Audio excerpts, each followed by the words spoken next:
বন্ধুরা, প্রিয় মিঠুনদার ভাষায় বলি, ক্যা বাত ক্যা বাত ক্যা বাত। যেদিনকে আমি আপনাদের সামনে প্রতিবেদন নিয়ে এসেছিলাম এবং বলেছিলাম যে আলটিমেটলি সর্বনাশটা হয়ে গেল, বিজেপির তৃণমূলীকরণ হয়ে গেল, তখন 4 তারিখের পর যারা বিজেপির নেতা হয়ে উঠেছেন না, তারা বহু জ্ঞান দিয়েছিলেন।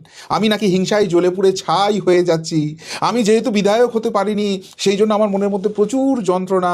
আরে এসব রাজনীতি কেউ বুঝবে? এসব রাজনীতি হচ্ছে মাস্টার স্ট্রোক, ইত্যাদি ইত্যাদি অনেক কথা শুনেছিলাম। তো আজকে ফাইনালি শোনা গেল ওসব ভালো তৃণমূল, খারাপ তৃণমূল কোনো ব্যাপার নয়, সবার জন্য দ্বার খোলা। স্বাগত স্বাগত স্বাগত। তো বন্ধুরা, কেমন লাগছে খবরটা শুনে, বিজেপির তৃণমূলীকরণ শুনে? যা এতদিন আপনারা যারা চিৎকার করে বলতেন, আপনাদের নেতারা যেগুলো শিখিয়েছিল, পিসি চোর, ভাইপো চোর, তৃণমূলের সবাই চোর, সেই চোরেদের এবার মাথায় বসাতে হবে আর তাদের নামে জয়ধ্বনি দিতে হবে। কেমন ফিলিংসটা হচ্ছে একবার বলুন? আমার তো দুর্দান্ত লাগছে। নমস্কার, জয় শ্রীরাম, হর হর মহাদেব। আমি আপনাদের প্রিয় বন্ধু শুদ্ধশীল ঘোষ। এই সুখবরটা এসেই গেল, তবে এটা দেখে যারা একবারে ঘাবড়ে যাচ্ছেন তাদের জন্য কিছু কথা অবশ্যই আছে। মানে কেন এটা করা হচ্ছে, এখানকার ভোট ব্যাংক খেপে যাবে সেটা বোঝার পরও কেন্দ্রীয় নেতৃত্ব কেন করছে, তাদের কি মতবাদ সেটা ডেফিনেটলি আমি ডিসক্লোজ করবো, কিন্তু পুরো রোড ম্যাপটা তো বলতে হবে। দেখুন, যেদিনকেই ওই এনসিপিআই নামে একটা ঢপের চপের দল হলো এবং সেখানে ঢুকে গেল তৃণমূল সাংসদরা এবং তারা এনডিএর শরিক হয়ে গেল, তারপর সেখান থেকে মন্ত্রিত্ব দেওয়া হবে, সেই সব নিয়েই আমি কিন্তু প্রতিবাদ জানিয়েছিলাম যে এটা ঠিক হচ্ছে না, বাংলার মানুষ এটা চায়নি। কিন্তু তা সত্ত্বেও তখন দেশের স্বার্থ, জাতীয় স্বার্থ, বৃহত্তর স্বার্থ, বিজেপির মাস্টার প্ল্যান, মেগা পলিটিক্স, অনেক কিছু আমরা গাল ভরা শব্দ শুনেছিলাম। কিন্তু আলটিমেটলি দিনের শেষে এসে কি দাঁড়ালো? ঘ্যাচাং ফু। সেই তৃণমূলীকরণ হচ্ছে বিজেপি। বিজেপিতে সমস্ত রকমের এরা ঢুকে যাচ্ছে, নেতারা ঢুকে যাচ্ছে। কুণাল ঘোষ, ঋতব্রত থেকে আরম্ভ করে এরাও আগামী দিনে বিজেপিতে আসতে পারে, সেই রাস্তা প্রশস্ত করে দেওয়া হয়েছে কেন্দ্রীয় নেতৃত্ব থেকে, নাকি এরকম সিদ্ধান্ত নেওয়া হয়েছে। তবে এই যে ঘোষণাটা আজকে হয়ে গেছে, বিভিন্ন মিডিয়া ফলাও করে বলছে, এর রাস্তাটা কিন্তু বিগত কয়েকদিন ধরেই খুব মসৃণ করে দেওয়া হচ্ছিল। অনেকদিন আগেই রাস্তাটা তৈরি হয়ে গেছে, এবার সেটাকে একদম হাইওয়ে বানিয়ে দেওয়া হচ্ছিল। প্রথমেই আমরা দেখলাম যে একটা কনফিউশন তৈরি হচ্ছে ওই সো কল্ড এনসিপিআই সাংসদদের মধ্যে। শুভেন্দু অধিকারী, মাননীয় মুখ্যমন্ত্রী, দিল্লি উড়ে গেলেন এবং সেখানে যেটুকুনি ভুল বোঝাবুঝি ছিল, কোথাও কোথাও একটু আশঙ্কার জায়গা ছিল, সেগুলো সবই মিটিগেট করে দেওয়া গিয়েছিল। এবং সেই জন্য ওই এনসিপিআই থাকবো, এনডিকে সমর্থন করবো না, ওই সব ছেড়ে দিয়ে এই ইউসুফ পাঠানরা এখন এসআইআর এ কাদের নাম বাদ গেছে সেখান থেকে কিছু নাম তুলতে হবে, এই ধরনের দাবি দাওয়া নিয়ে মোটামুটি ব্যস্ত রয়েছে। অর্থাৎ মূল সমস্যার জায়গাগুলো কিন্তু সমাধান করে দেওয়া গেছে, আর তার ফলে এই যে সিদ্ধান্তটা আসবে এটা কার্যত ক্লিয়ার হয়ে গিয়েছিল। তারপরেও যেটুকুনি কনফিউশনের জায়গা ছিল, একদম খোদ অমিত শাহজি কেন্দ্রীয় স্বরাষ্ট্রমন্ত্রীর সঙ্গে গিয়ে এই আবু তাহের খান, খলিলুর রহমান, ইউসুফ পাঠানরা লম্বা বৈঠক করেছেন। যদিও সেটাকে অফিসিয়ালি বলা হচ্ছে যে কেন ওই মাইক খুলে নেওয়া হবে মসজিদ থেকে, সেই নিয়ে বৈঠক হয়েছে, কিন্তু আলটিমেটলি ছিল যে আমাদের ভবিষ্যৎটা সুরক্ষিত কিনা, আগামী দিনেও আমরা মোটামুটি টিকিট পাবো কিনা এবং সেখান থেকে ড্যাং করে জিতে আবারও সাংসদ হতে পারবো কিনা। এই যে এসি ঘরের যাতায়াতের এত কিছু বিলাস বহুলের যে একটা অভ্যাস তৈরি হয়ে গেছে, সেই জায়গাটা ছেড়ে দিতে হবে না তো? এটাই ছিল মূল জায়গা, সেই জায়গাটাতেও মোটামুটি রিজলভ হয়ে গেছে। এবং তারপর আগামীকাল যেটুকুনি কনফিউশনের জায়গা রয়েছে সেইটুকুনিও দূর হয়ে যেতে চলেছে। স্বয়ং মাননীয় প্রধানমন্ত্রী নরেন্দ্র মোদীর সঙ্গে এরা সকলে বৈঠকে বসছেন, একসঙ্গে বসে সকলে ব্রেকফাস্ট করবেন, সেখানে সবকিছু খাওয়া দাওয়ার মাঝখানে বাকি যেটুকুনি আলোচনা আছে সেইটুকুনিও হয়ে যাবে। যদিও সেটাকে অফিসিয়ালি নাম দেওয়া হচ্ছে, যেহেতু এনডিএ শরিক হয়েছেন, সুতরাং এলাকার যে উন্নয়ন হবে এবং সেখানে বিজেপির যারা প্রতিনিধি রয়েছেন সবাইকে নিয়ে কিভাবে সেই উন্নয়নটা করা যায়। কিন্তু আলটিমেট জায়গা যেটা বোঝা যাচ্ছে যে কনফিউশনের জায়গাগুলোকে ক্রমশ ক্রমশ দূর করে দেওয়া হচ্ছে। অবশ্য এটার পিছনে একটা বড় কারণ আছে, কারণটা বলতে গেলে পরপর 3টে স্টোরি আপনাদের বুঝতে হবে। কালকে যে মুহূর্তে অভিষেক ব্যানার্জি ওই ইউএস পালানোর ছকটা ভেস্তে গেল, তারপরে মদন মিত্র একটা বিস্ফোরক কথা বলেছে। সেটা হচ্ছে যে অভিষেক বলেছিল যে হ্যাঁ আমি সবকিছু মেনে টেনে নেব, আমি দেশ ছেড়ে চলে যাব, শুভেন্দু অধিকারীর সঙ্গে তোমরা কথা বলো, কথা বলে ব্যাপারটাকে মিটিগেট করে নাও। এখন অনেকেই প্রথমে মনে করছিলেন যে বোধহয় মদন মিত্র এরা ঢপ মারছে, কারণ মদন মিত্র যখন ইডির নোটিশটা খেলো, ও খেলো, ওর বউ খেলো, ওর ছেলেরা খেলো, তখন বুঝে গেল যে অবস্থা খারাপ। তখনই ওই হাতের পাঞ্জা কেটে দেবো, গলা কেটে দিলেও জয় বাংলা বেরোবে, ওই সব ডায়লগ থেকে বেরিয়ে চলে এলো। দেখলো বাঁচার সেফ হাউস, সেফ প্যাসেজ যেটা রয়েছে সেটা হচ্ছে ওই বালিশ চাটা তৃণমূল, যেটা মানে ঋতব্রত তৃণমূল, সেখানে যোগ দিতে হবে, সেখানে যোগ দিয়েছে। আর যোগ দেওয়ার পরই অভিষেক ব্যানার্জিকে যা নয় তাই ফেসবুক লাইভে বলেছিল, ওই খুনি নিয়ে এসে পলিটিক্স করতো, ও গুন্ডা, এইসব কথাগুলো বলেছে। তো অভিষেক একটা ওকে নোটিশ পাঠিয়েছিল মানানির, এবং সেখানে 10 কোটি টাকা ডিমান্ডও করেছিল। তো সেই সব জায়গা থেকে মদন মিত্র এই কথাগুলো বলে থাকতে পারে। কিন্তু পরবর্তীকালে দেখা গেল সেই মিটিংয়ে থাকা কুণাল ঘোষ, সেই কুণাল ঘোষও কিন্তু বললো যে মিটিংয়ের কথা বাইরে মিডিয়াতে বলা উচিত না। মানে এই ধরনের কথা অভিষেক যে বলেননি সেটা কিন্তু কুণাল ঘোষ অস্বীকার করলো না।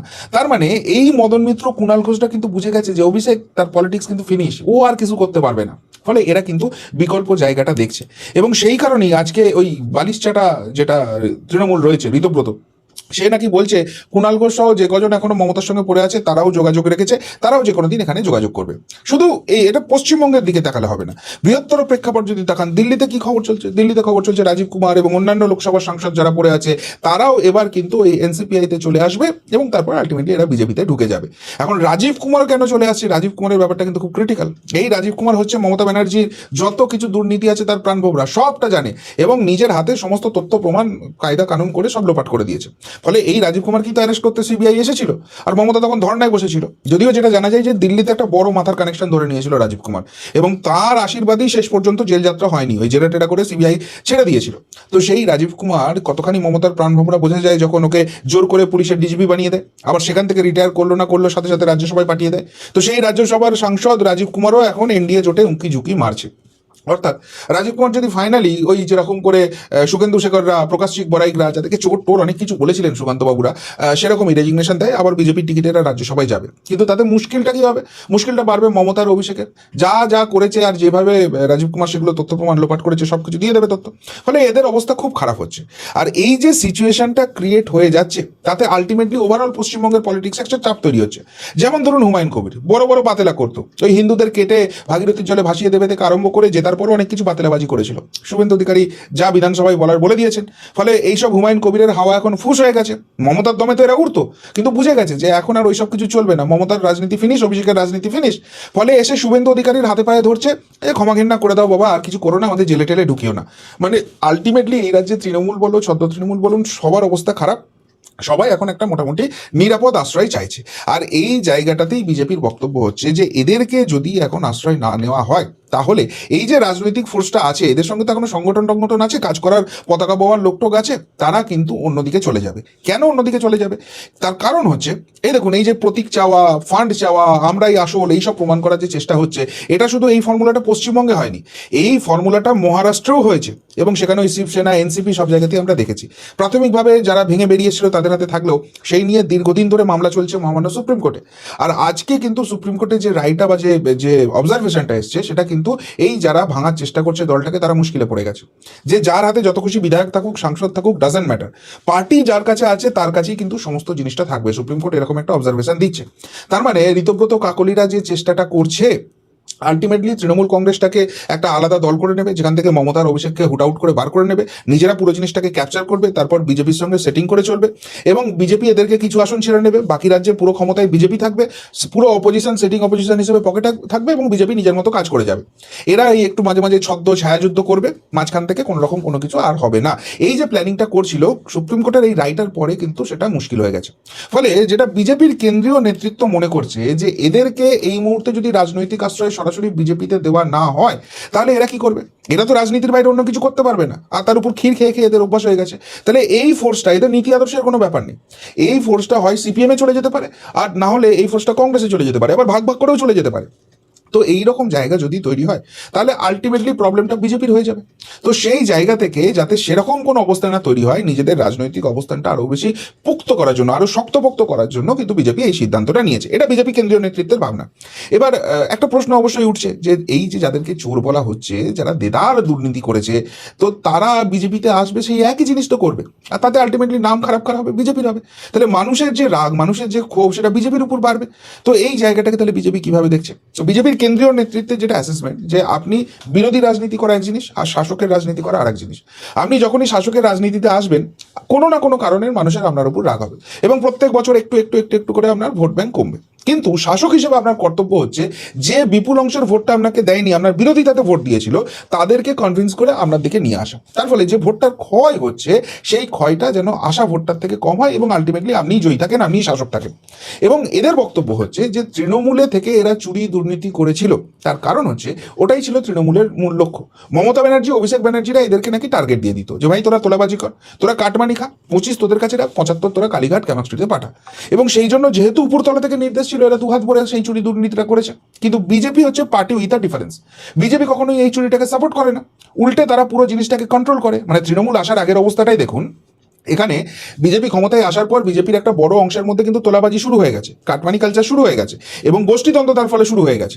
তো সেই জায়গাটার পুরো রিপোর্ট কিন্তু বিজেপির কেন্দ্রীয় নেতৃত্বের হাতে আছে।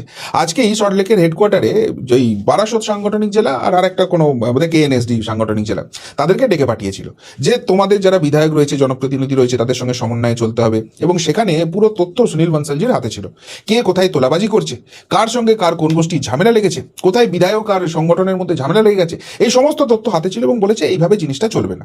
তো যাই হোক, মোদ্দা কথা যেটা বিজেপি বলতে চাইছে সেটা হচ্ছে যে আমাদের নেতৃত্বের প্রতিটা স্তরে কিন্তু চোখ থাকে এবং সেখান থেকে যখন নেতৃত্ব বলছে তোমরা সৎ পথে থাকো, মানুষের পাশে থাকো, রাজনীতিটা রাজনীতির মতো করে করো এবং এখানে চুরি করো, তোলাবাজি করে ওই কাটমানির টাকা পাঠিয়ে দাও, এই কনসেপ্ট থাকবে না।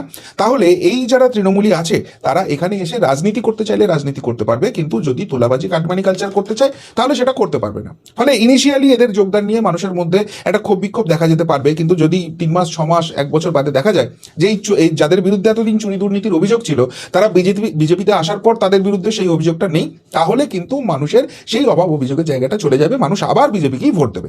এটা আবার বলছি, কেন্দ্রীয় নেতৃত্বের অ্যাসেসমেন্ট হচ্ছে এই জায়গাটা।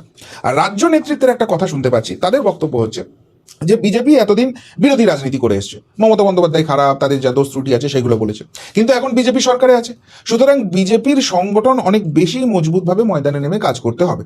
কিন্তু আনফর্চুনেটলি বিজেপির যে সংগঠন সেখানে কিন্তু সেরকম সাংগঠনিক লোকজন খুব বেশি কোথাও নেই এবং তার ফলে যেখানে যেখানে বিজেপির বিধায়ক এখন নেই বা যেখানে বিধায়কও আছে কিন্তু সংগঠনটা সেরকম মজবুত নয়, সেখানে কিন্তু ল্যাজে গোবরে হতে হচ্ছে। যার সব থেকে বড় উদাহরণ হচ্ছে অন্নপূর্ণা ভান্ডার। পঞ্চায়েতগুলোতে কোনো মমতা রিক্রুট করেনি, এই পুরসভাগুলোতে মমতা কোনো রিক্রুট করেনি, কিন্তু সাধারণ মানুষ এসব কিছু বুঝছে না। যেখানে যেখানে সাংগঠনিক জোর আছে সেখানে এগুলো আমরা এক্সিকিউট করে দিতে পেরেছি, মানুষ টাকাটা পেয়েছে, কিন্তু যেখানে হয়নি, মানুষ পায়নি, মানুষের ক্ষোভটা বাড়ছে। ফলে এটা শুধুমাত্র অন্নপূর্ণা ভান্ডারের ক্ষেত্রে হচ্ছে, এখনো যুবসাথী প্রকল্প চালু করা যায়নি, বার্ধক্য ভাতা, প্রতিবন্ধী ভাতা সেগুলোকে চালু করা যায়নি, আয়ুষ্মান ভারত চালু করা যায়নি। এবং কেন্দ্র রাজ্য সমন্বয়ে যেহেতু কাজ হবে, আগামী দিনে এই ধরনের প্রচুর রকমের কাজ করতে হবে, যেটার উপর সংগঠনের একটা বড় রকম আমাদের থাকতে হবে ডিপেন্ড করে। তার পাশাপাশি যেটা হচ্ছে, আগামী দিনে নভেম্বর ডিসেম্বরের মধ্যে পুরো ভোট হতে পারে, আগামী বছর মার্চ এপ্রিলের মধ্যে পুরো সেখানে পঞ্চায়েত ভোট হতে পারে। তো এই সব ক্ষেত্রে যদি আমাদের সংগঠন মজবুত না থাকে তাহলে সেই জায়গাটাই কিন্তু সিপিএম বা তৃণমূল এরা কিন্তু বাজিমাত করে চলে যেতে পারে। ফলে আমরা রাজ্যে ক্ষমতায় আছি, আমরা কেন্দ্রে ক্ষমতায় আছি, কিন্তু লোকাল বডিসগুলো আমাদের হাতে থাকবে না। এখন সেটা যদি না থাকে তাহলে এরা বাধা সৃষ্টি করবে, মানুষ আলটিমেটলি সার্ভিস পাবে না, রাগটা গিয়ে পড়বে বিজেপির উপরে। তাই এই নির্বাচনগুলোতে যদি ভালো ফল করতে হয় তাহলে আমাদের সংগঠনটাকে মজবুত করতে হবে, আর সংগঠনের লোক তো মঙ্গল গ্রহ থেকে আসবে না, আমাদের এই রাজ্যের লোকেদেরই নিতে হবে। আর তাই যারাই বাছাই করে তৃণমূল কংগ্রেস থেকে যারা আছে এবং যাদের বিরুদ্ধে ছোটখাটো অভিযোগও আছে তাদেরকে যদি গাইড করে করা যায় যে বিজেপিতে আসার পর এসব করা যাবে না, এরকম বহু রাজ্যেই হয়, সব রাজ্যেই বিজেপি এই পলিটিক্সটা করে, বাংলাতেও এই জিনিসটা চলবে। তো এই হচ্ছে ওভারঅল ফ্যাক্টর, যে কারণে এই দরজা খোলার সিদ্ধান্তটা নাকি নেওয়া হয়েছে। তো সবই বোঝা গেল, কিন্তু একটাই কথা বোঝা গেল না, যে এই পুরো ব্যাপারটা হচ্ছে, এটা কি বাংলার মানুষ সঠিকভাবে নেবে? এটা কি শাক দিয়ে মাছ ডাকা হচ্ছে না? যতই আপনি জনমোহিনী প্রকল্প করুন, যতই রাজ্যের ডেভেলপমেন্ট করুন, কোথাও তো একটা নীতি আদর্শের ব্যাপার আছে। যদি বলেন শুধুমাত্র নীতি আদর্শ আর আবেগ দিয়ে রাজনীতি হয় না, সবটাই পলিটিক্যাল গেম, পলিটিক্যাল অঙ্ক, তাহলে সেটা ভোট বাক্সে মানুষের সামনে গিয়ে বলতে পারবেন তো? আর তখন মানুষ আবেগ ছাড়া শুধুমাত্র পলিটিক্যাল অঙ্ক দেখে ভোট দেবে তো?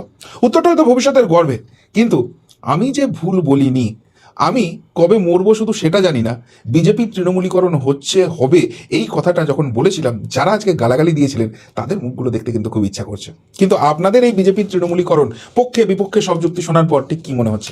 উত্তরটা অবশ্যই কমেন্ট বক্সে কমেন্ট করে জানাবেন। এখনকার মতো এখানেই শেষ করলাম, ফেরত আসছি নতুন প্রতিবেদন নিয়ে খুব তাড়াতাড়ি। ভালো থাকবেন, সাথে থাকবেন, পাশে থাকবেন। নমস্কার।